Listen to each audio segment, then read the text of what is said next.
Good afternoon, Jordan here. I want to share with you guys today a really short and quick editing tip, drum editing tip, I should say, with one of the common issues I see with drum tracks, especially drum tracks that I personally record and then have to edit, and then also drum tracks that I've been sent to mix that have already been edited but have this certain mistake all over it.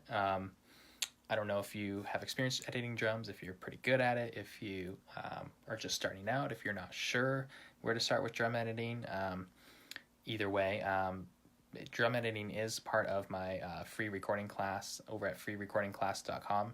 Right now, you can check that out. So there's a segment in that class there that basically breaks down my whole drum editing workflow and kind of shows not only how to do it, but also the power of being able to edit drums properly. And it's pretty amazing. You can really transform the quality of your productions. I mean, I can say for sure that when I learned how to put drums on the grid, man, it completely changed the quality of my work. Like drastically changed everything going forward. Once I heard it, once I figured it out, I was like, wow, I am never going to do another record where I don't put drums on the grid like this. It just made that much difference. It made the drum tones sound better. Even though it's the exact same tracks captured, once you put them in time and tight, they just start to just jump out of the speakers that much more, and everything else sounds that much better. If I don't know if you guys have had that experience, but drop a comment if you have, if you've noticed how that happens, that you can literally work with the exact same sounds that you've captured, but then having them lining up and hitting tighter just takes everything to the next level and makes everything else sound better. So anyway, this one little drum editing tip here that I'm going to share with you. You guys have probably had this before. You know when the drummer's playing and they're hitting the kick and snare at the same time, right? Like it's on the same hit, whether they're doing a fast double kick part that's like, and they're like, the kick is on the snare hit, or if it's just like a slower beat and they're hitting the kick at the same time as the snare. Do you guys know what I'm talking about? You guys have dealt with this before. A lot of drummers like to do it to try and make like the snare hit sound beefier, or just have more of like a constant low end like groove along with the snare. It sounds cool. I like the sound of it most of the time, but it can be problematic because most drummers, even really good drummers, when they go to hit the kick and the snare at the same time, chances are they're not going to hit it at the same time. It's going to be close, but sometimes it's not going to be that close, and it's going to sound kind of wonky. And maybe, on the in the grand scheme of things, when you're listening through the song, it's like you don't really notice it that much. Ricky, 4 on the floor every time. Yeah, exactly, man. Yeah, like it might not seem like a big deal at the time, but then as you really zero in and you start editing the drums, you might find that those sections specifically, the kick and the snare is going to be a little bit off from each other, right?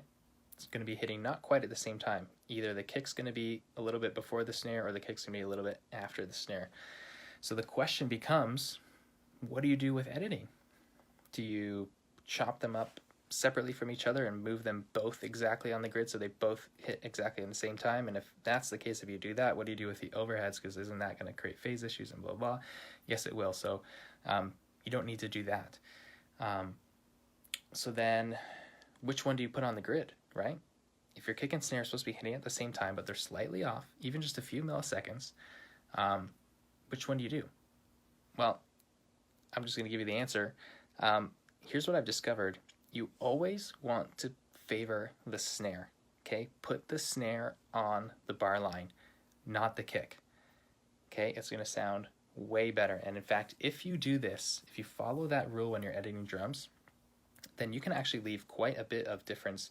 So like sometimes it sounds better. It sounds good to have the kick and snare if they're supposed to hit at the same time. It's actually good if they don't line up exactly, because they're going to kind of choke each other out. Like if they flam a little bit, that's kind of is the sound they're going for, right? So you don't necessarily need to totally kill that. But what I've found is that if you favor the kick in those scenarios, so if the kick and snare are slightly off, hitting at the same time, If you put the kick on the bar line and allow the snare to be either a bit early or a bit late, it just sounds off.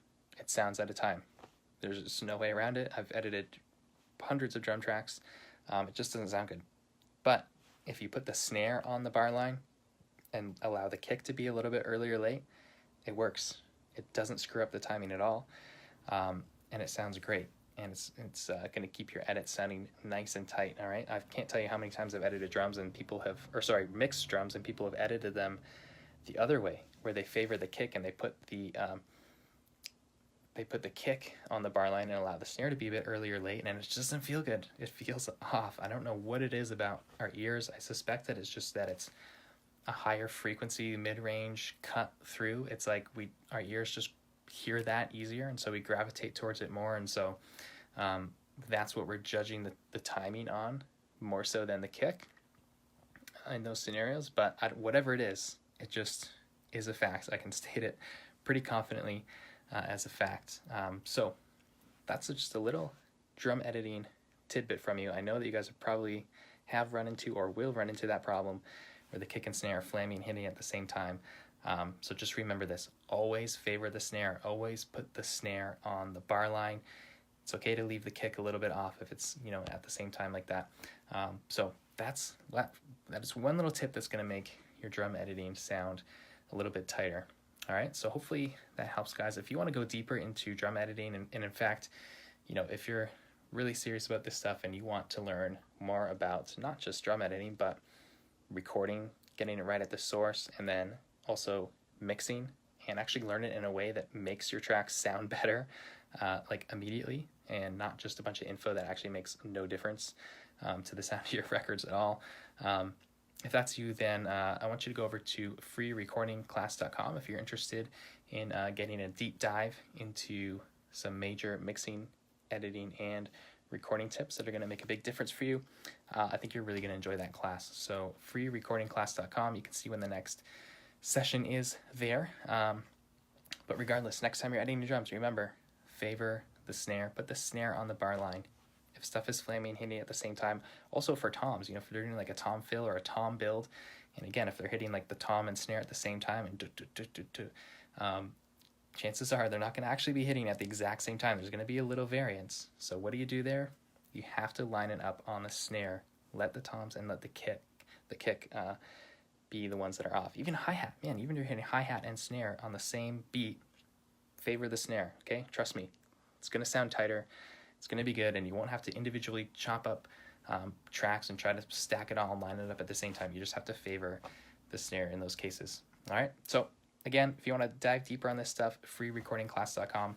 That gives you some of my best tips, highest impact tips for mixing, editing, and recording.